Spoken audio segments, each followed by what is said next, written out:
Assalamualaikum warahmatullahi wabarakatuh. Assalamualaikum warahmatullahi wabarakatuh. Saya Nadia Istiqomah dari Prodi Akuntansi Web Plus dengan NIM 2902150108. Di sini saya akan mempresentasikan pada mata kuliah pengantar akuntansi dengan Bapak dosen Sukri Hamdi, SEMM. Nah, selanjutnya materi yang akan saya bahas yaitu penerapan metode penyusutan aset tetap. Di sini ada studi kasus pada PT Chandra Sakti Utama Leasing Jakarta.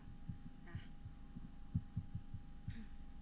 untuk aset tetap sendiri merupakan komponen yang sangat penting bagi perusahaan untuk kegiatan operasionalnya.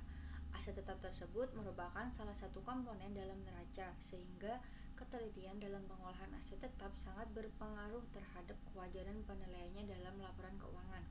Di aset tetap ini biasanya memiliki masa pemakaian lebih dari 1 tahun, sehingga diharapkan dapat memberikan manfaat bagi perusahaan dalam jangka waktu yang relatif lama.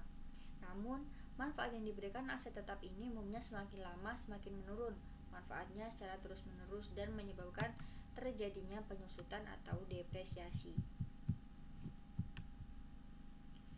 Kemudian untuk suatu entitas ini memerlukan sebuah laporan keuangan yang mengikhtisarkan posisi keuangannya. Di sini neraca adalah salah satu laporan keuangan dasar yang biasanya disusun oleh organisasi yang mencari laba untuk digunakan oleh investor, kreditor, dan pengambilan keputusan eksternal yang lainnya. Dan neraca menggambarkan posisi keuangan dengan komponen aktiva atau harta maupun aset, dan pasifa itu kewajiban, modal, payable, dan equity. Dan aset ini terdiri dari aset lancar atau current asset, sedangkan aset tetap, fixed asset, dan aset lain-lain atau other asset. Kemudian aset tetap sendiri adalah komponen dalam neraca yang sangat penting untuk melaksanakan kegiatan operasionalnya sebagai penunjang tercapainya tujuan didirikan perusahaan tersebut. Oleh karena itu, ketelitian dan kecermatan dalam pengolahan aset tetap sangat berpengaruh terhadap kewajaran penilaian dalam laporan keuangan. Kemudian untuk jurnal bisnis dan akuntansi pada unsurnya menurut PSAK nomor 16, aset tetap ini adalah aset yang berwujud dimiliki untuk digunakan dalam produksi atau penyediaan barang maupun jasa, untuk direntalkan kepada pihak lain maupun untuk tujuan administratif, dan diharapkan untuk digunakan selama lebih dari 1 periode.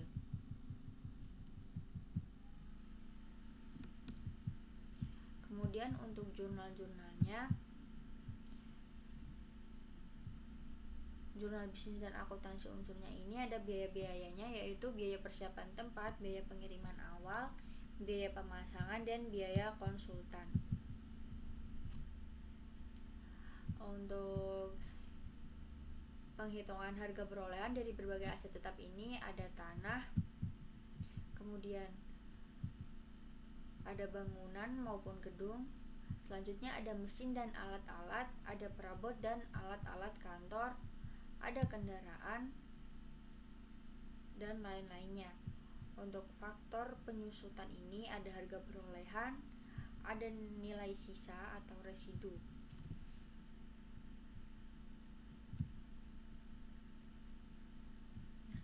Di sini ada contoh jurnal pada saat pencatatan pembelian aset secara kredit.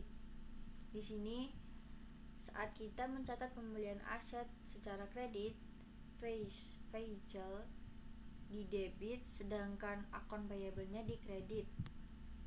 Pada saat pencatatan pembelian hutang, akun payable dan kas-nya di kredit. Pada saat pencatatan penyusutan aset tetap,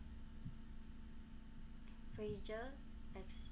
Untuk kreditnya ada associated depreciation vehicle. Iya, benar. Terus kemudian ada pelaporan aset tetap dalam neraca. Nah, pada umumnya perusahaan menggabungkan aset-aset tetap dengan sumber-sumber alam dalam satu kelompok di neraca atau laporan posisi keuangan.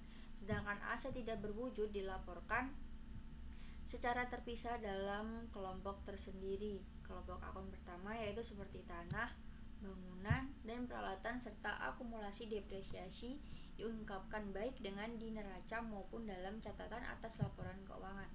Di sini ada contoh laporan aset dalam neraca.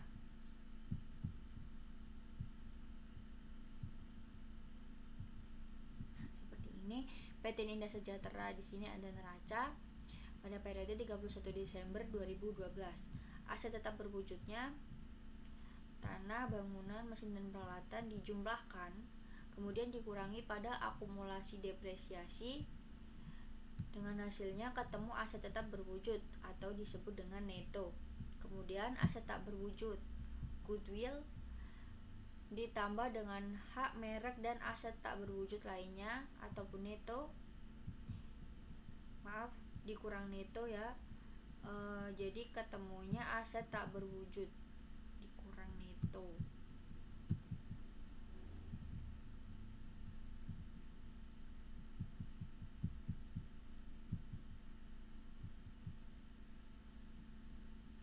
Kemudian untuk penyusutan di sini ada contoh.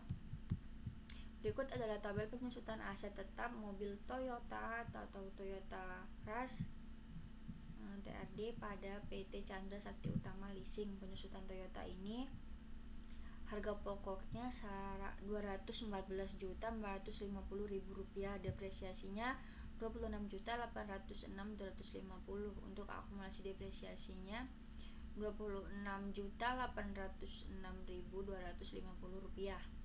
Book value-nya Rp187.643.750.000 dan seterusnya. Ini adalah nilai penyusutan pada mobil Toyota.